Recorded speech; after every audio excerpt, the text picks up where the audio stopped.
Bueno, muy buenos días. Soy Rafael Fernández de Castro, soy el director del Centro de Estudios México-Estados Unidos de la Universidad de California en San Diego y a nombre del COMEXI, de mi colega y amigo doctor Sergio Alcocer, el presidente de COMEXI, les doy la más cordial bienvenida a este webinar sobre...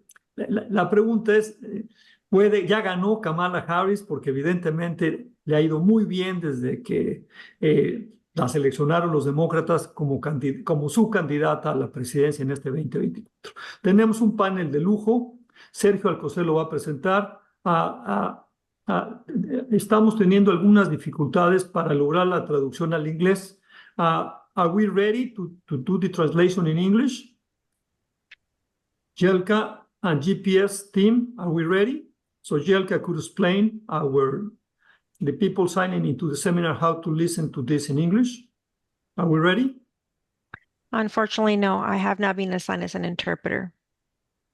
Okay, well, we'll conduct this in Spanish. I believe eventually we will be able to get the translation of Yelka Vargas. We're having technical issues, but let me give the floor to Sergio Alcocer, who will conduct this in Spanish. Please, queremos que este sea un evento muy interactivo. Ahí hay un canal que dice chat.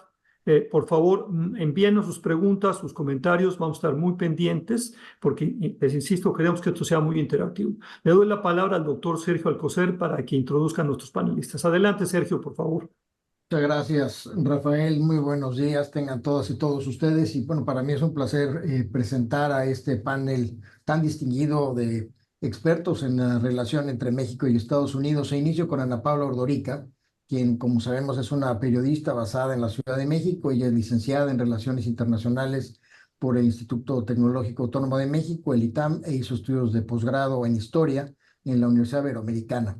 Tiene una experiencia muy amplia, tanto en medios impresos como electrónicos, columnista del periódico El Universal, en donde publica su columna Brújula, en lo que es particularmente centrada en temas políticos nacionales con énfasis en lo internacional. Ana Paula, como siempre, muy bienvenida, nos da mucho gusto que nos acompañes. Muchas También gracias. nos acompaña Kathleen Byrne, quien es académica en la Universidad de California en Santa Bárbara, una académica muy connotada en los Estados Unidos que tiene intereses en el área de investigación sobre temas como la democratización, los partidos políticos y la movilización social, tres temas relevantes para los Estados Unidos y para México en este momento. Publicó o va a publicar un libro que le publica la editorial de la Universidad de Notre Dame, Politics and Pink Tide, en donde se examinan las políticas económicas y las estructuras de los partidos y cómo afectaron las protestas y la vigilancia policial en 5 países latinoamericanos gobernados por la izquierda, de Bolivia, Brasil, Chile, Ecuador y Venezuela. Ha publicado muy ampliamente sobre campañas y los resultados de las campañas, las elecciones en diversos países, particularmente el caso de México. Y con México tiene un proyecto muy especial sobre la salud de las instituciones democráticas, así como también gobiernos populistas en América Latina. Así que, Kathleen, muy bienvenida. Muchas gracias por acompañarnos. A usted, gracias. Nos acompaña igualmente Larry Rubin, quien es presidente de la Junta Directiva de la American Society of Mexico, una organización que ha representado a la comunidad estadounidense y sus intereses en México por los últimos 80 años. Él representa a estos 2 millones de estadounidenses que radican en nuestro país, así como empresas y ONGs estadounidenses en México. Larry, muy bienvenido. Muchas gracias de nuevo por acompañarnos en estos webinarios. Y termino agradeciéndole y dándole la bienvenida a Allard Brown Gord, quien es profesor e investigador del Departamento de Estudios Internacionales del Instituto Tecnológico Autónomo de México, así como Senior Non-Resident Fellow del Centro de Estudios México-Estados Unidos en la Universidad de California en San Diego. También divide su tiempo como Senior Research Fellow en otro think tank independiente, que es el Institute for Work and the Economy, así como también en uno más en la Universidad Carlos III de Madrid sobre estudios internacionales y europeos. Muchas gracias, Allard, por acompañarnos.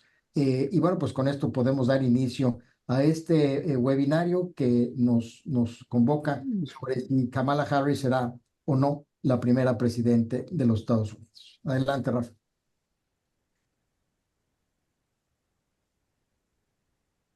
Gracias, Sergio. ¿Me escuchan? Porque yo de repente empecé a escuchar ya a Yelka. Creo que ya me están escuchando bien. Sí, Ya hay perfecto. traducción. Entonces, todos ustedes que están escuchando, all of you, if you want to listen to this in English, just go to the translation bottom and put it into English, and then you'll be listening to Yelka. Okay? If anyone needs to do this, just let us know, because now there's simultaneous translation. Bienvenidos todos. Gracias, Sergio, por la presentación. La pregunta es esta. A Kamala le ha ido muy bien en las últimas semanas. Fue redonda la Convención Nacional Demócrata, un discurso de aceptación de su candidatura que se vio, yo diría, presidenciable, así lo pondría. Entonces, empiezo contigo, Ana Paula Ordorica. ¿Ya ganó Kamala Harris? ¿Sí o no? Y si puedes justificar tu respuesta, por favor. Bueno, como dicen en el béisbol, el juego no se acaba hasta que acaba. Entonces, estamos en las campañas y la recta interesante empezará a partir del día 1 de septiembre, que es Labor Day, que es cuando entiendo que en Estados Unidos empiezan a poner atención a lo que está ocurriendo en las campañas. Antes de eso, los junkies son los que estamos volteando a ver qué pasa. Aunque yo no soy estadounidense, me considero una junkie de la política, entonces por eso digo, somos los que estamos en esto, ¿no? Lo que sí creo es que ha cambiado la contienda muchísimo, que si estábamos ante una contienda en la que las oportunidades que tenía Biden de ganar eran demasiado estrechas, pues el juego ha cambiado completamente. El duelo ahorita lo veo que es de dos sentimientos. Por un lado está el enojo y el status quo que representa Donald Trump, y por el otro lado está la esperanza y el cambio que representa Kamala Harris. Cosa que me parece muy interesante porque siendo ella la vicepresidenta, ¿cómo es que logró encajonar tan rápido a Trump en la casilla del status quo? Pero es lo que se entiende que se está viendo y es lo que los discursos que vemos cuando Trump habla de regresar a un pasado glorioso, a una América gloriosa, y Harris está hablando de ver hacia adelante, de libertades, y se ha dejado de lado esta idea de la democracia, porque si Biden estaba tan enfocado en eso de la democracia, pues para muchos estadounidenses es un concepto demasiado abstracto. Entonces creo que esto ha cambiado, este sentimiento cambió. Tanto esperanza como enojo son dos sentimientos muy fuertes, y ahora sí que el que logre transmitirlo de la mejor manera al electorado estadounidense es el que va a ganar en una contienda muy cerrada en los números como está actualmente. Y por último, rapidísimo, creo que la capacidad de adaptación de Trump a esta nueva contienda, el dejar de estarse peleando con que ya no es Biden, con que él ya se veía en la Casa Blanca casi seguro, su capacidad de adaptación va a marcar la diferencia entre que esto es una luna de miel de Harris o es una ruta para ella a la Casa Blanca. Está claro, Ana Paula. Te pregunto a ti, Kate, ¿tú cómo ves las cosas? Tú estás aquí en California. ¿Cómo ves las cosas? Me imagino que estás muy contenta porque hay una mujer que puede ser presidenta. Siempre ha sido un serio problema en Estados Unidos la baja representación de mujeres en la política. ¿Cómo ves las cosas, Kate? Bueno, como tú decías antes, la moneda está en el aire. Las encuestas indican que todavía estamos dentro del margen de error. Aún así, creo que doy la ventaja a Trump por dos razones. Primero, como decía Bill Clinton, es la economía estúpido. It's the economy stupid. Y en cuanto a la economía, la gente no está muy contenta con los resultados del sexenio de Trump. De Biden. Y la inflación, aunque está más baja ahora, todavía no han cambiado los precios que subieron durante el periodo de más inflación. Entonces la gente está sintiendo en sus bolsillos que todavía no está bien todo. Segundo, porque tenemos un sistema muy peculiar del colegio electoral, lo cual significa que aunque hay mucho más entusiasmo entre los demócratas por Kamala Harris que había por Biden, puede ganar lo que sea en el estado de California y no cambia el número de votos electorales que sabe que va a conseguir en el colegio electoral. Entonces tenemos más o menos 6, 7 estados donde esta elección va a ser decidida. Y son estados como Pennsylvania, como Wisconsin, donde estamos empatados entre Trump y Harris. Ahora, Trump está intentando perder esta elección por enfocar sus ataques en contra de la persona de Kamala Harris, pero su campaña no es tan indisciplinado. Y vamos a ver en esos estados competidos unos anuncios que enfocan en las cuestiones económicas y quizás también en la cuestión de la inmigración. Entonces, creo que esta elección todavía puede ganar Kamala, pero todavía creo que Trump tiene la ventaja. Gracias, Kate. Se la pones fácil a Larry Rubin. Seguramente está de acuerdo con tu respuesta. Me gustó lo que dices terminar de la migración, porque en esta ocasión, en varias encuestas se ha dicho que para la mayoría de electores están diciendo que la migración es tan o más importante que la cartera del elector, pero generalmente tienes toda la razón, es la cartera lo que mueve a los electores. Adelante, Larry Rubin, y te agradecemos mucho, Sergio y yo, que nos hayas aceptado esta invitación. No, al contrario, Rafa, Sergio, gracias por la invitación y compartir este panel con grandes panelistas. La realidad es que pues es una elección cerrada, ¿no? Eso no lo podemos negar. Evidentemente, las encuestas siempre enseñan la mejor fotografía. Lo vimos en el 2016, ¿no?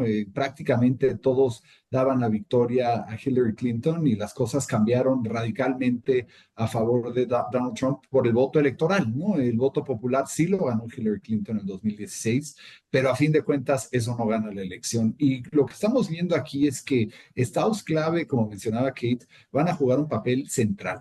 Y la desventaja que ha tenido Kamala es que Kamala acaba de empezar en la campaña, ¿no? A diferencia de Donald Trump, pues lleva prácticamente un año de adelanto haciendo campaña en estos estados. ¿Qué estados son? Florida, por ejemplo, donde tienes un gobernador claramente republicano y al igual que tienes a senadores republicanos, ¿no? Y entonces yo creo que este puede ser un estado decisivo.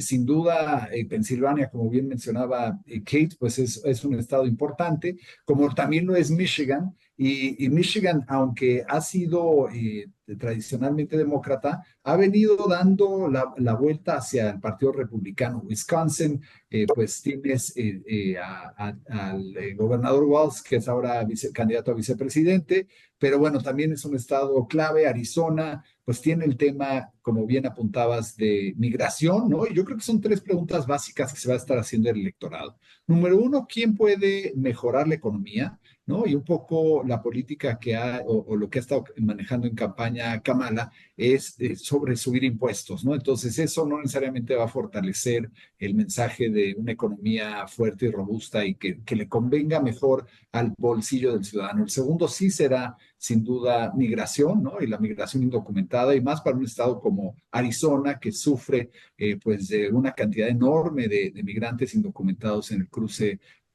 fronterizo, ¿no? Y el tercero, sin duda, también muy importante, va a ser el tema de fentanilo, conocido en México como narcotráfico, ¿no? El fentanilo ha venido afectando todos los distritos y todos los estados por igual, y sin duda es una preocupación máxima del norteamericano. Y yo creo que el electorado, y particularmente los que son estos swing voters, ¿no? En estos swing states, pues van a estar analizando quién mejor puede responder a esas 3 incógnitas. ¿Quién puede defender mejor la economía? ¿Quién puede resolver el tema del narcotráfico o buscar una resolución mejor?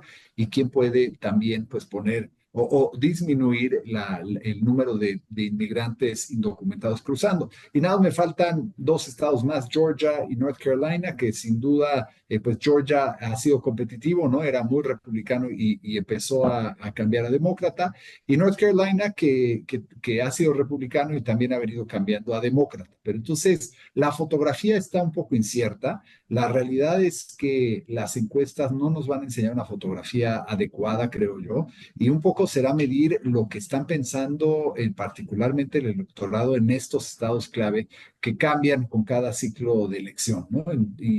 Pues sin duda Kamala ha levantado una campaña que se veía pues prácticamente perdida y ha hecho una labor pues muy importante en atraer a todas las bases del Partido Demócrata. Creo que sí tiene un significado el hecho de que Robert Kennedy se haya sumado a la campaña de Donald Trump, porque el apellido Kennedy, tradicionalmente ligado con los demócratas y muy conocido en Estados Unidos, pues quiere decir que él va a estar haciendo campaña por Donald Trump, ¿no? Y tener un Kennedy pues en campaña siempre tiene un peso muy específico. Entonces creo que esto abona bien, ¿no? Nadie tiene una bolita de cristal y puede determinar qué va a pasar en las elecciones. Todavía falta mucho, falta el debate para empezar si se va a hacer en ABC o se va a cambiar a CNN o Fox, ¿no? Eso todavía es una de las incógnitas, no sabemos, o se va a cancelar, ¿no? Puede ser, pero la realidad es que esta elección creo que nos va a seguir dando sorpresas.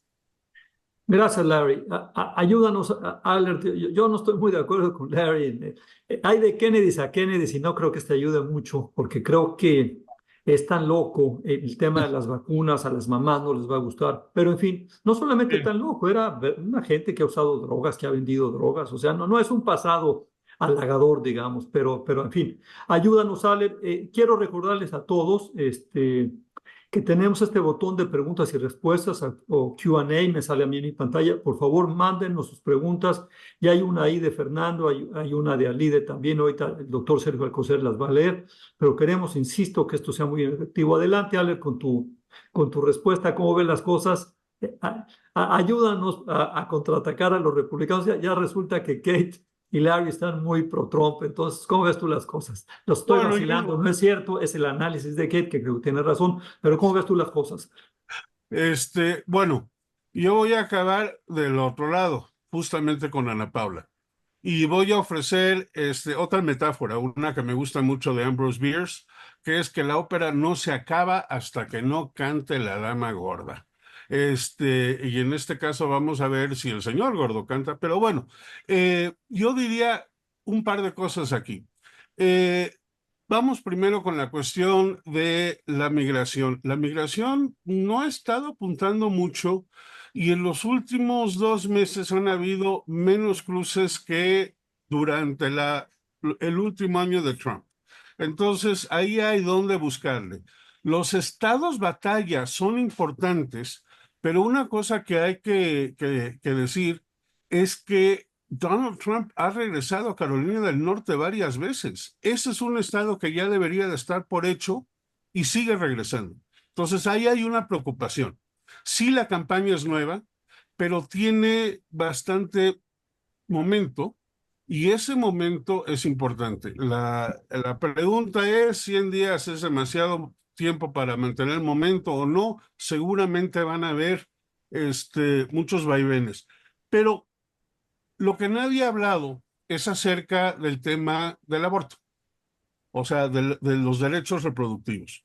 Y Kamala Harris, si le permitieron hacer algo durante la presidencia de Biden, era que ella fuera la portavoz de este tema.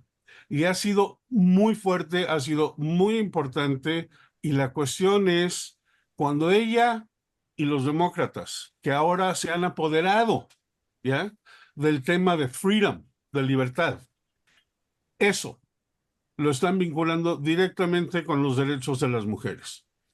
La cuestión, yo sigo diciendo, de la migración es una cuestión nacional porque pues nadie conoce migrantes, en realidad.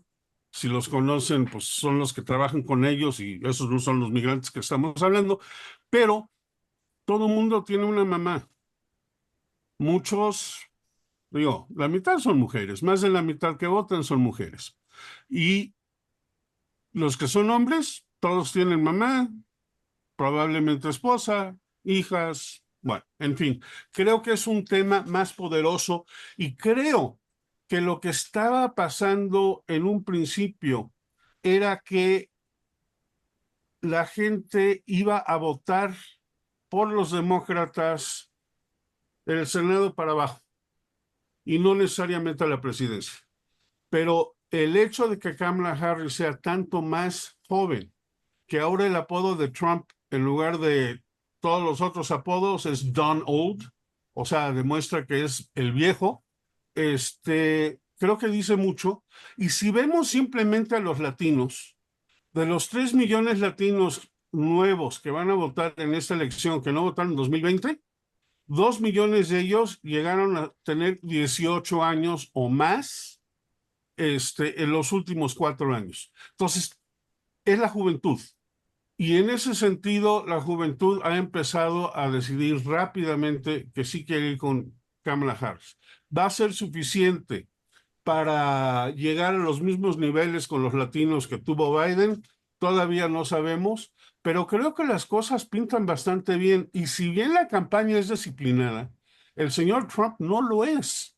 Y sigue haciendo cosas que no debería de estar haciendo, pero así lo va a hacer. Entonces, yo lo veo, todavía no canta la dama gorda, pero yo lo estoy viendo bastante bien. Gracias, Ale, breve y sustancioso. Muchas gracias. Ya tenemos varias preguntas ahí. Sergio, ¿quieres leer algunas? La pregunta que seguía, se las lanzo, pero Sergio les va a hacer otras también. Hacemos más un diálogo aquí. Es, ¿conocemos lo suficiente a Kamala Harris? Digo, que fue vicepresidenta casi 4 años. La verdad de las cosas es que estuvo bastante escondidita, no fue una vicepresidenta. Para eso están los vicepresidentes, nada más para esperar a que falle el presidente. O sea, no tiene mucho papel que jugar, pero Kamala, la verdad, estuvo bastante en la sombra, la conocemos poco, es decir, la conocemos lo suficiente, qué nos está proponiendo, en fin. Esa sería la pregunta, pero Sergio, ¿qué nos están preguntando nuestros participantes? Quisiera hacer una digresión ligeramente. Estoy viendo aquí en Real Politics cómo están los momios en términos de los 7 estados más críticos, nada más para que quienes nos acompañan puedan tener un poco la idea de dónde estamos. En el caso de Wisconsin, Harris tiene +1 punto, en el caso de Michigan, +2 puntos. En el caso de Pensilvania, que ayer estaba Harris ligeramente arriba, ahora está Trump con +0.2. En el caso de los estados como Arizona, Nevada, Carolina del Norte y Georgia, está arriba Trump. Sin embargo, en el caso de Arizona con +0.5.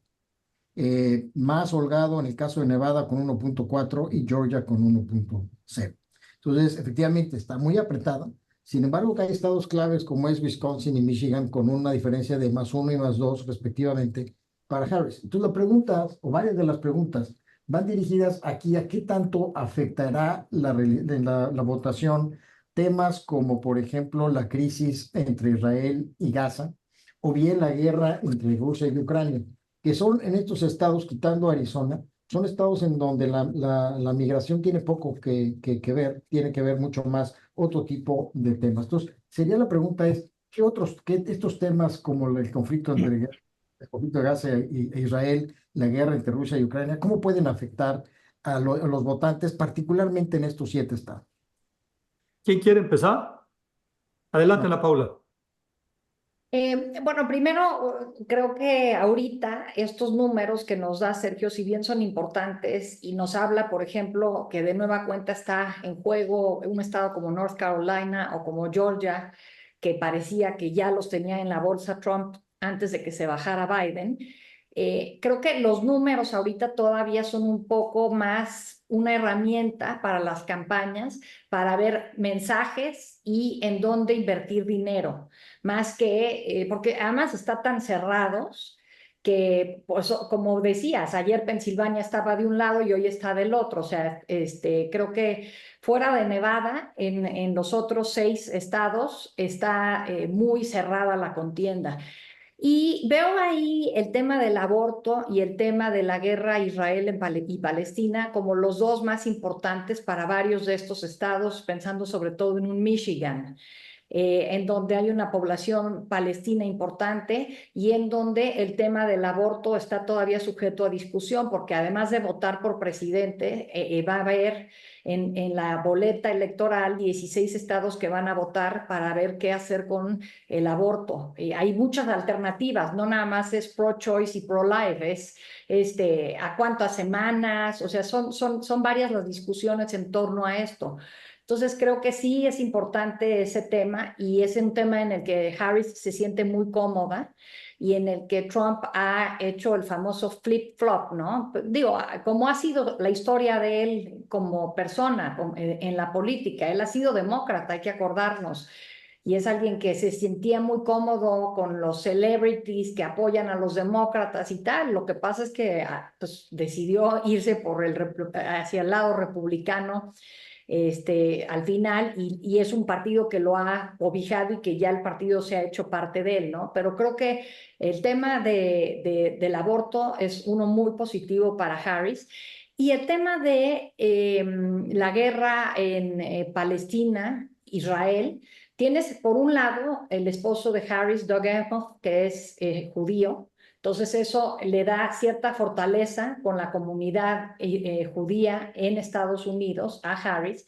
Y por el otro lado, en la convención vimos que se habló de que están los demócratas en general y Harris en particular de acuerdo en que estuvo mal la invasión de Hamas a Israel, pero que la manera como se está defendiendo Israel no es la correcta, que tiene que respetar derechos humanos y lo ha hecho de una manera muy auténtica Harris. Entonces creo que ese es un tema en donde le suma a algo que para Biden estaba siendo complicado y precisamente explica por qué ha ido creciendo Harris en las preferencias electorales. Gracias. Harry, Kate. Perdón, Sergio, tú Sí. querías decir algo. Sí, No, no, quería decir que sí, la cuestión de Gaza podría ser importante en estados como Michigan. Sin embargo, una cosa que dijo Harris en la convención fue que el pueblo palestino tenía el derecho a la autodeterminación, lo cual es muy importante.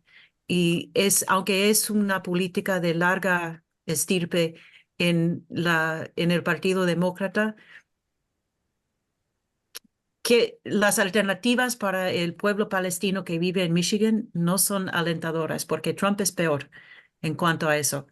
Entonces, creo que no podría ser no tan importante como parecía cuando Biden era el candidato. Gracias, Kate. Larry. Pues mira, yo creo que aunque son temas importantes, a fin de cuentas se va a acabar resumiendo, y hay otros temas, ¿no? Pero los temas centrales a los que se van a acabar resumiendo van a ser la economía, sin duda, ¿no? El tema de migración y el tema de narcotráfico, llamado fentanilo en Estados Unidos. Y la realidad es que pues el electorado no creo que se complique demasiado, ¿no? Sin duda hay sectores donde pues hay más interés, como en las universidades, ¿no? Sobre si Palestina, si Israel, y es un tema que no le ha favorecido necesariamente a las políticas de Joe Biden, Kamala Harris, ¿no? O sea, parte de estas demostraciones que hubo en Chicago, pues se debieron a ello. Entonces, la realidad yo creo que tenemos que regresar a lo que es el foco principal, que es justo estos tres temas, ¿no? Y sin duda el electorado estará poniendo atención en otros, asuntos relevantes, pero regresará al número uno, que es economía, y dos y tres siendo migración y tema de narcotráfico. Yo creo que los demás temas, aborto, todo esto, difícilmente va a salir como el tema central que va a rebasar los otros tres temas, ¿no? Entonces podríamos hablar de un sinfín de otros temas, pero la realidad es que el electorado básicamente va a decidir, en mi opinión, sobre quién puede resolver estas tres incógnitas y quién sería el mejor presidente o la mejor presidenta para ello.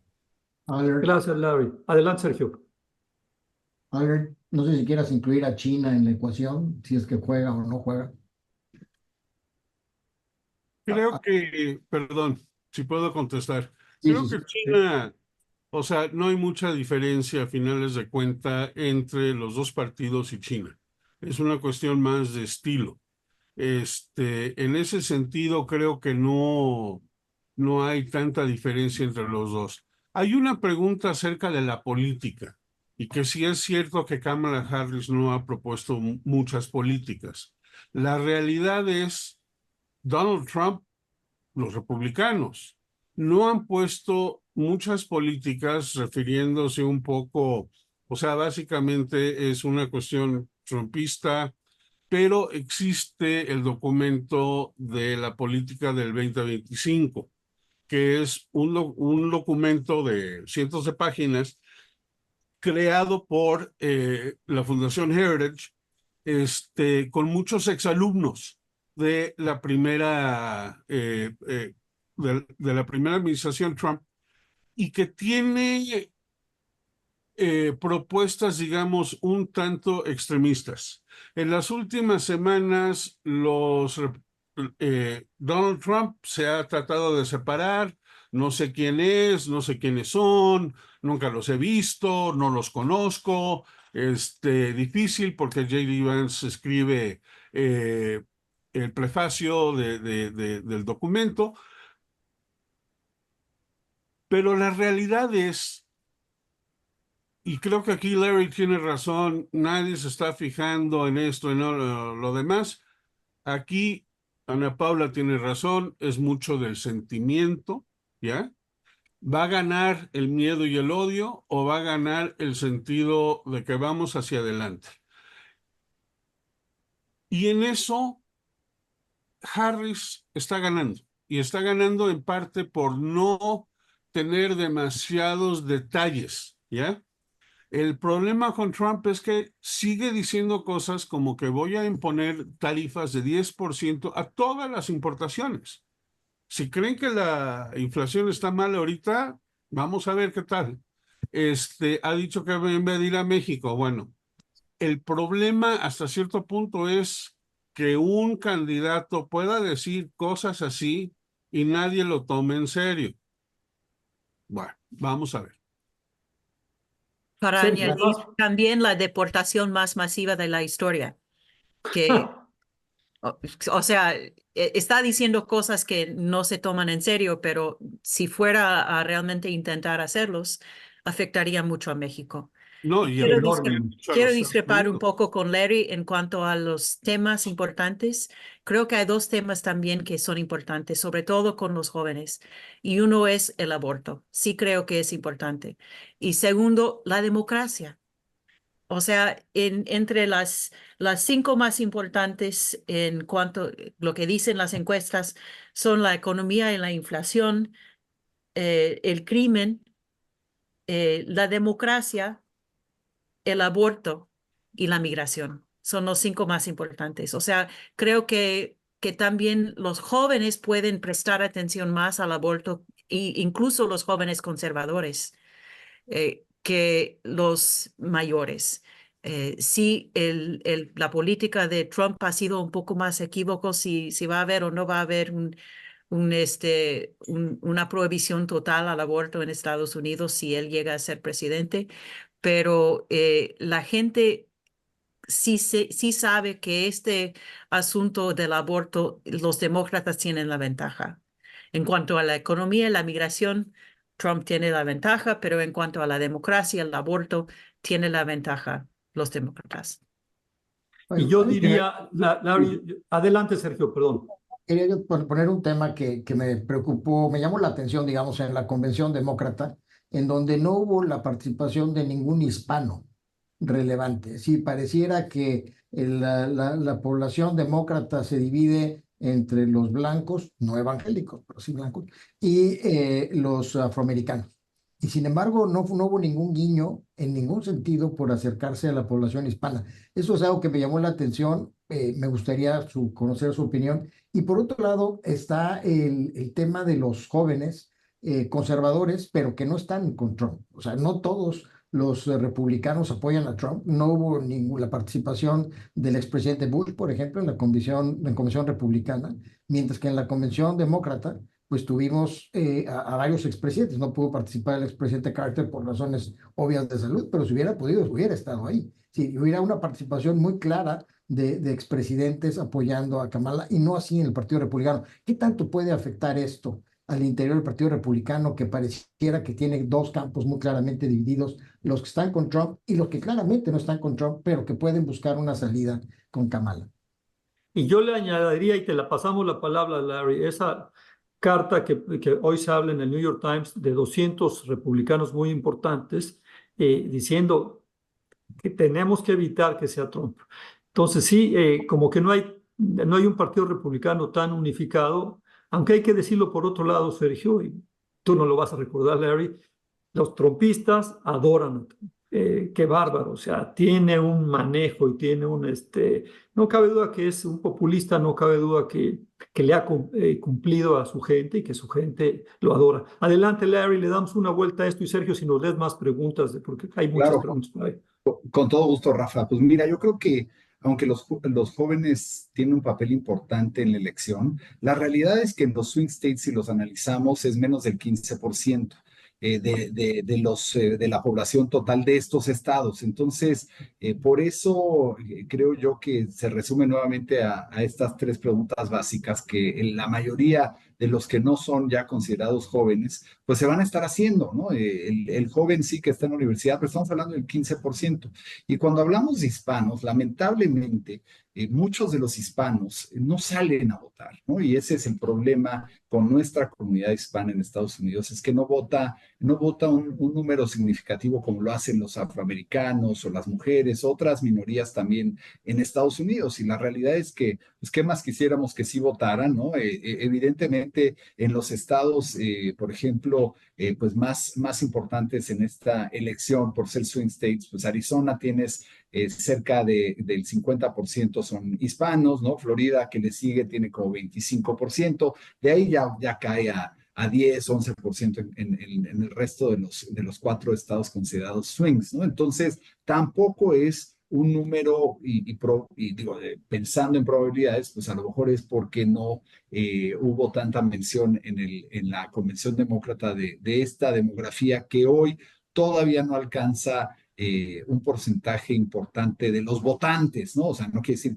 que no sean importantes en general, yo los considero súper importantes, pero la realidad es que para los políticos no es una demografía que vote lo suficiente como para considerarlos una top priority, como lo pudieran ser las mujeres o lo pudieran ser los afroamericanos, ¿no? Que espero que eso cambie en un futuro muy próximo.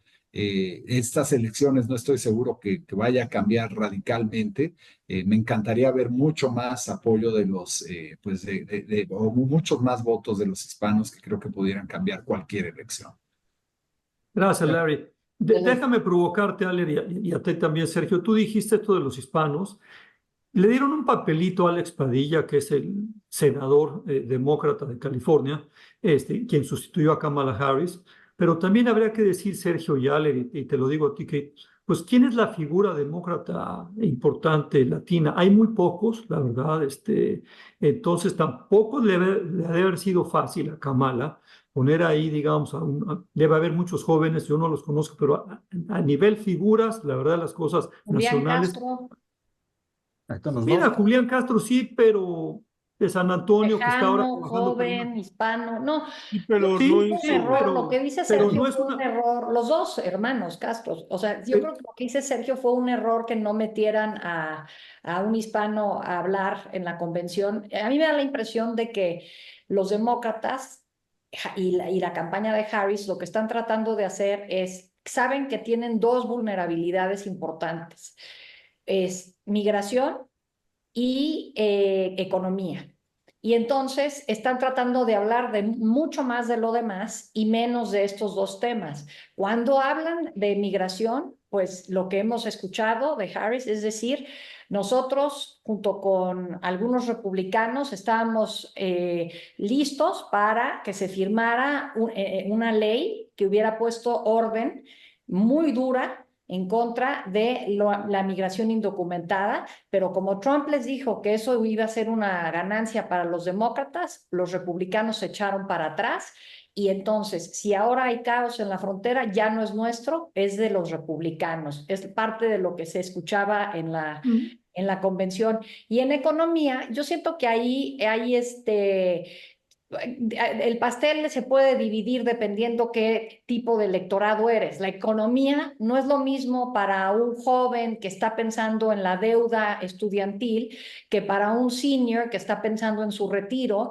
o para alguien que está pensando en comprar su primera casa o en tener una propiedad, ¿no? Entonces, creo que la economía es muy diversa y lo que estoy viendo que está haciendo la campaña de Harris es tratar de desenmarcarse de lo que sienten que Bidenomics no resolvió, a pesar de que Estados Unidos está bien en la economía, no se le reconoce pues, que ha bajado la inflación, que sí se han creado empleos, todo esto, ¿no? Y hablar de esta economía donde van a haber ayudas a quien quiera comprar una primera casa, o sea, una economía mucho más para clases medias y no estos recortes a los impuestos que propone Donald Trump para los grandes corporativos. Entonces, pero me parece que por eso es que no tuvieron, y fue un error desde mi punto de vista, pero creo que es por eso que no tuvieron oradores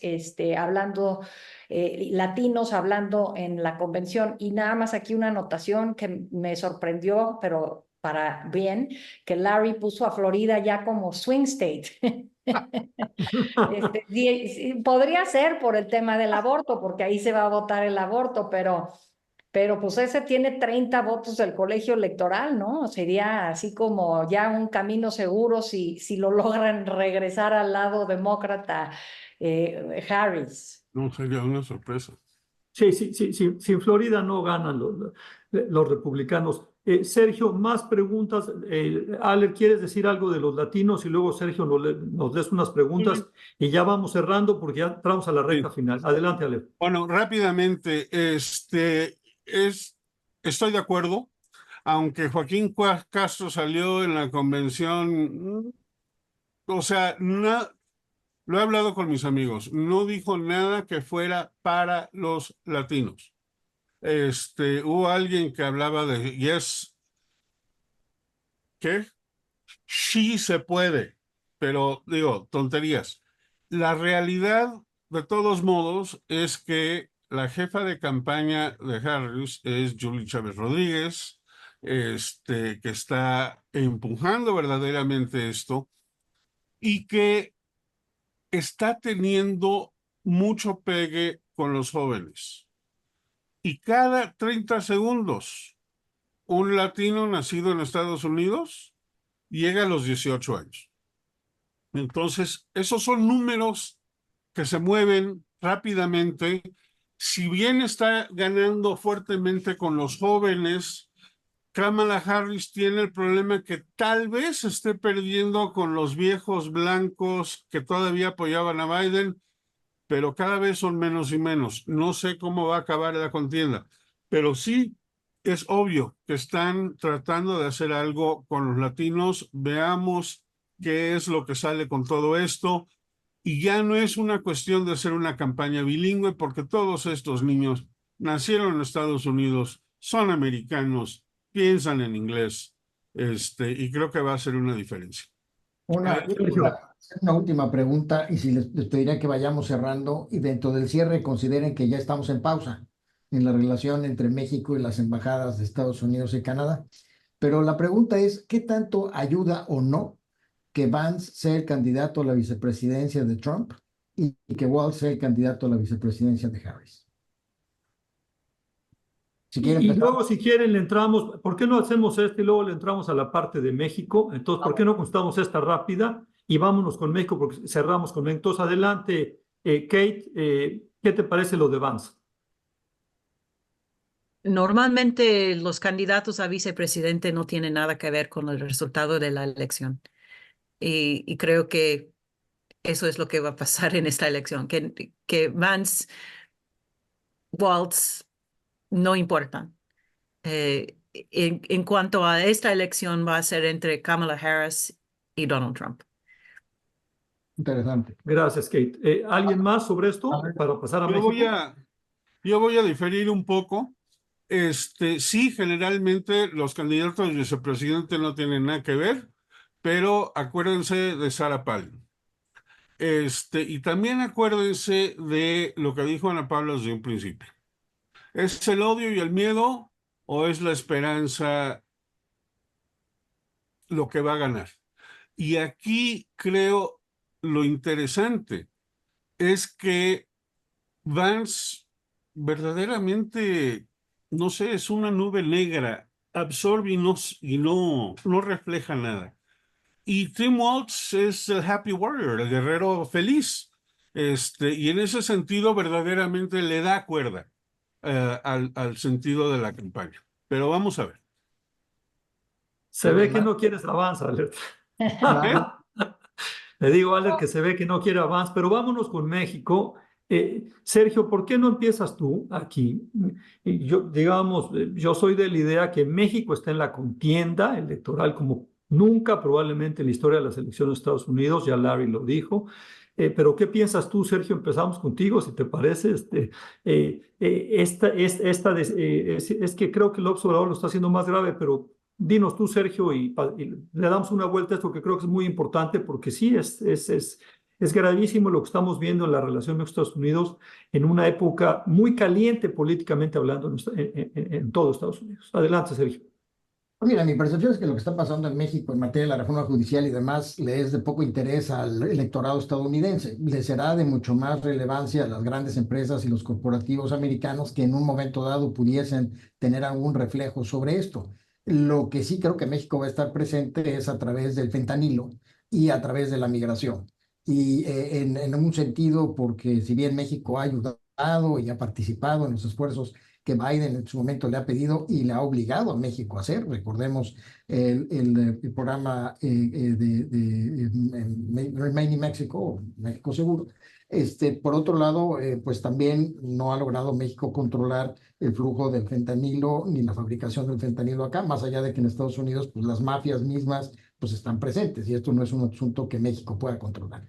Pero de que va a estar presente va a estar y creo que sí ha sido mencionado y será mencionado. Si uno se mete al proyecto 2025, aparece México explícitamente mencionado en el tema de las drogas y aparece indirectamente mencionado en el tema del comercio, pero claramente lo tienen identificado en el tema de drogas. Entonces yo creo que estaremos ahí presentes tristemente y mi preocupación está en que estaremos en un momento de transición, en un gobierno que pues, está dejando las cosas con muchos fuegos, con muchos fierros en el fuego, y en donde no tenemos una estrategia preparada, preventiva, para responder de manera ágil y eficaz frente a los señalamientos que se harán en una campaña como esta, que será pues muy, digamos, abrazo partido. No, y coincido con, si me permite, Rafa, con Sergio, creo que esto de la reforma judicial, pues sin duda es importante para toda aquella empresa mediana, chica o grande que participa en el comercio bilateral, ¿no? Y sin duda es muy relevante, por eso se metió el embajador Salazar a hacer comentarios, ¿no? En el American Society, que es totalmente apartidista, yo sería otra cosa, pero el American Society, que es totalmente apartidista, le hemos pedido que la convención binacional, que es la próxima semana, nos acompañe Ricardo Monreal, que es el diputado, va a ser futuro diputado, y Adán Augusto López como futuro senador, encabezando Morena, que nos acompañen para hablar de la reforma judicial en frente de 1,000 líderes de la comunidad México-Estados Unidos, ¿no? Y creo que ese tipo de debates y que verdaderamente nos escuchen, ¿por qué creemos que la reforma puede ser perjudicial? Pues para los intereses de las dos naciones, ¿no? O sea, tenemos que asegurarnos que la reforma judicial sea libre de tintes políticos o partidistas. Y esa es una de las prioridades, creo yo, en esta relación bilateral y particularmente también con el TEMEC, ¿no? Y como decía Sergio, la afectación a esta elección va a ser poca esta discusión, pero sin duda, pues para los que están involucrados en el comercio bilateral de cualquier tamaño o inclusive los políticos, pues sí es un tema importante. Kate.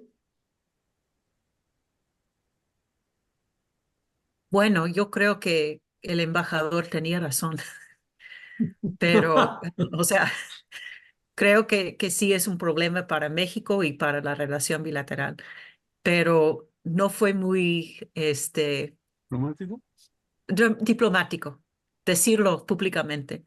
Debía decirlo privadamente, en privado con López Obrador, pero no habría cambiado nada y por eso a lo mejor fue que lo dijo públicamente. Sin embargo, yo creo que la relación entre Estados Unidos y México es demasiado importante para cualquier presidente de México o de Estados Unidos pausar mucho tiempo. Gracias, Kate. Ale, ¿tú cómo le ves?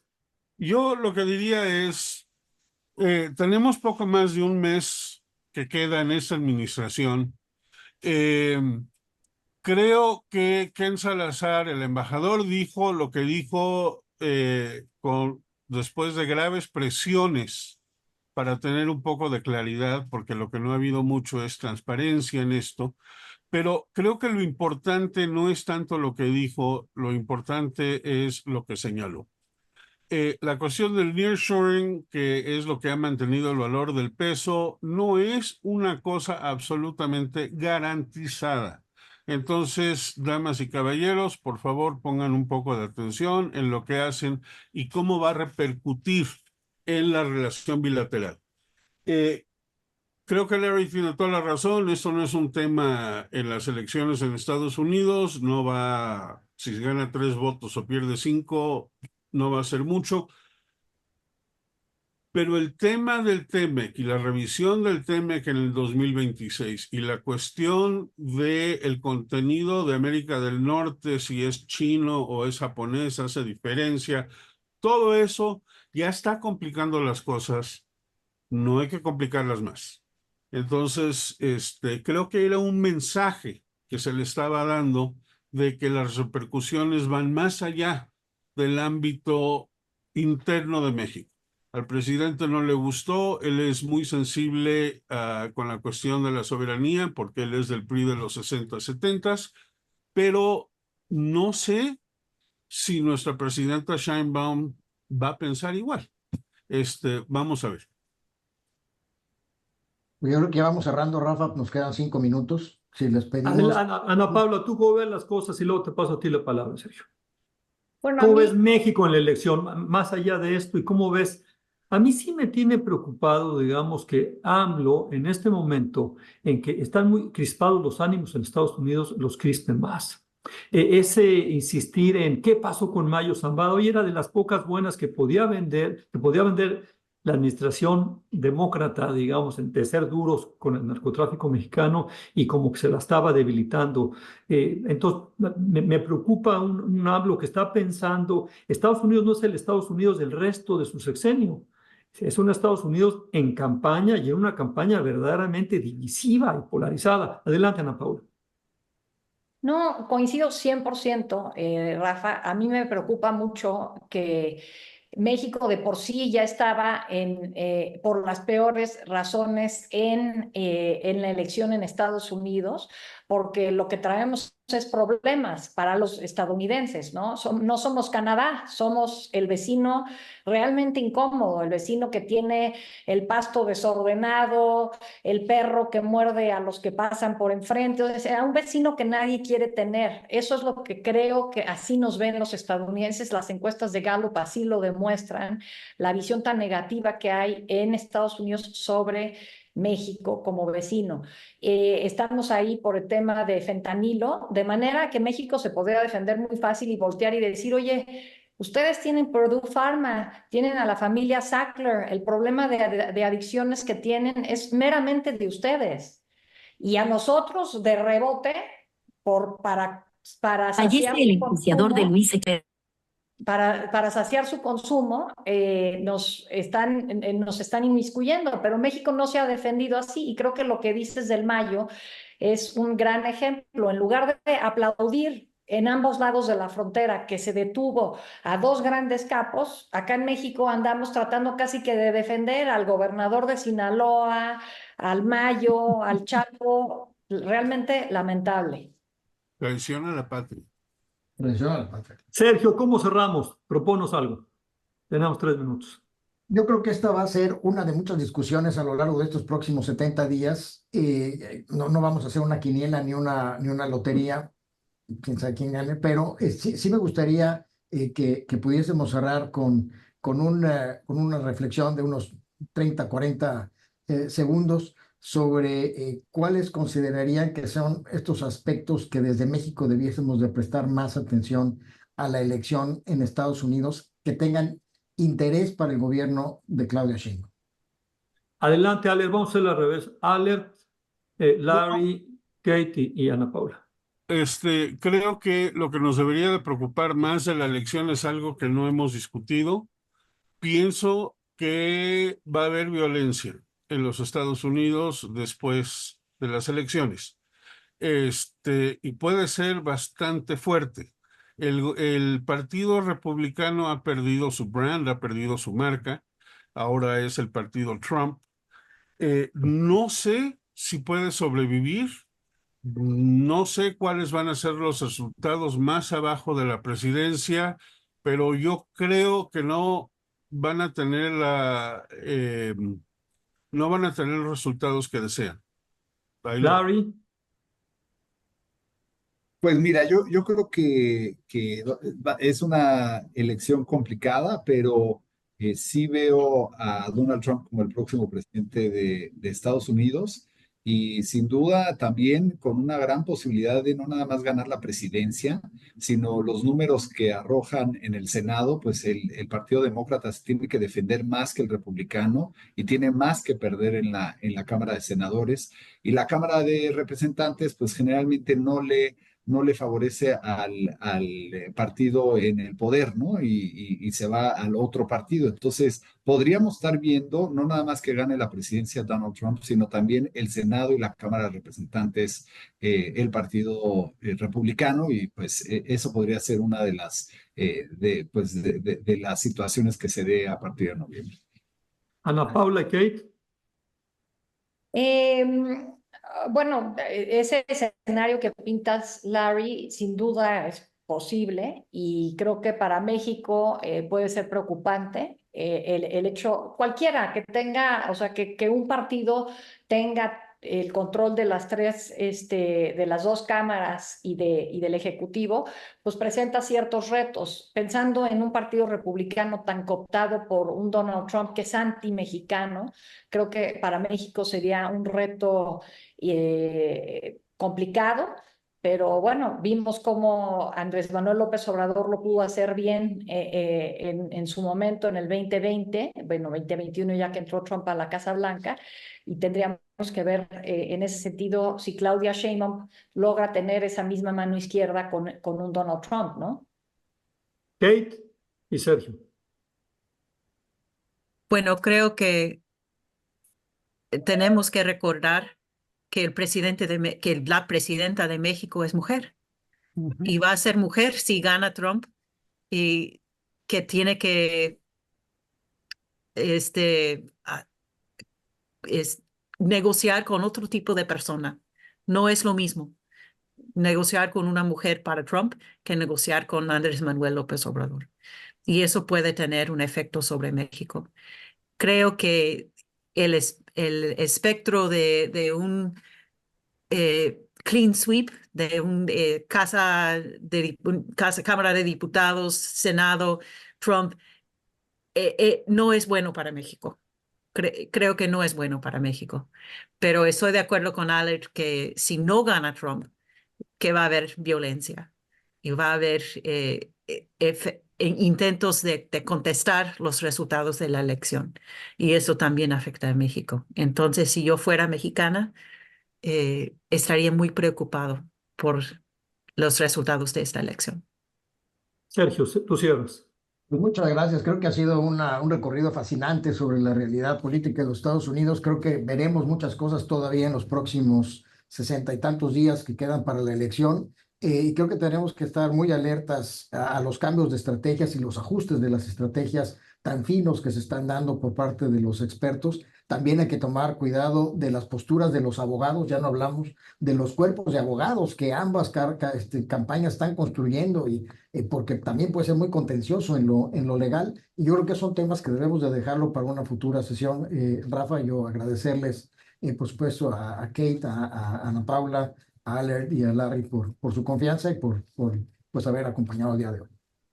Gracias a todos ustedes por estar con nosotros. Nos vamos a ver en septiembre, lo volvemos a hacer con el COMEXI, y en octubre, desde luego, la moneda está en el aire, creo que puede ser la conclusión. Para unos está, digamos, cargada de Trump, para los otros de Kamala. Ya veremos, faltan 73 días y va a ser fascinante. Gracias a todos ustedes. Un abrazo. Gracias, hasta luego. Gracias. Gracias.